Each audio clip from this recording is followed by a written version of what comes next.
And finally, new rule, since the #1 cause of death in the Civil War was diarrhea, that's true, Civil War reenactors must do all their inspiring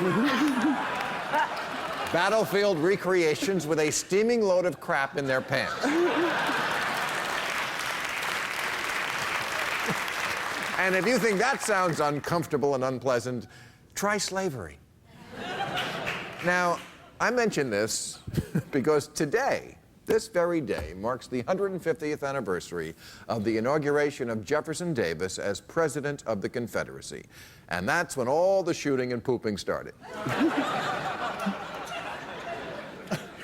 And tomorrow in Montgomery, Alabama, in just one of many slavery shindigs around the South this year, the Sons of the Confederacy are sponsoring a march to celebrate the Confederacy, part of a whole year of nostalgia, including battle reenactments, parades, and grand balls, which is what you have to have, really, to convince people that there's nothing fucked up about celebrating slavery.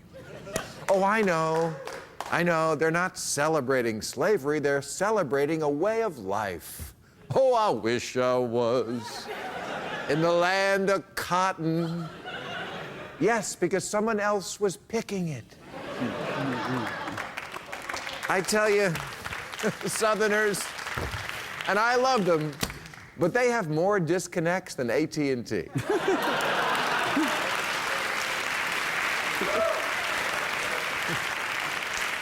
And it started with Jefferson Davis. In his inauguration speech, he didn't once mention slavery.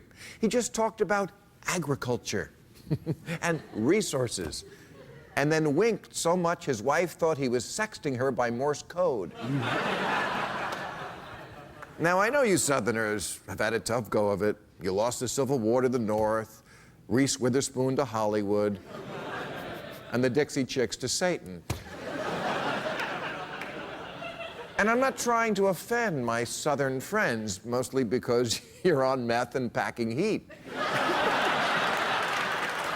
But underneath that trucker hat, there is a plantation-sized mental split going on. Because even the Southerners who do the reenacting and lionize their slave-holding ancestors would tell you that they now think slavery was wrong. Then how could killing people to defend it have been right? If my ancestors had fought for the right to abduct teenagers and force them into prostitution, I probably wouldn't reenact that.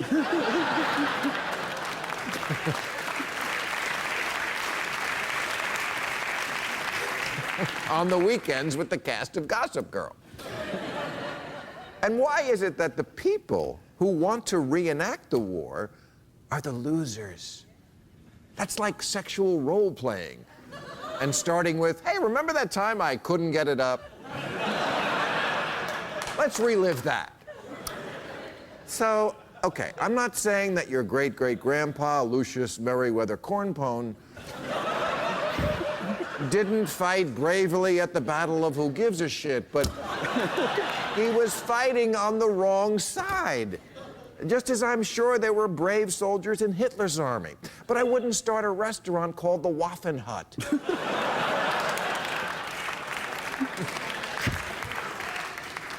And all this talk about the Southern way of life, please, I've been to the South. It's the same way of life we have here. You watch TV, you go to the mall, you eat a soft pretzel, and you go home. You just do it slower, that's it.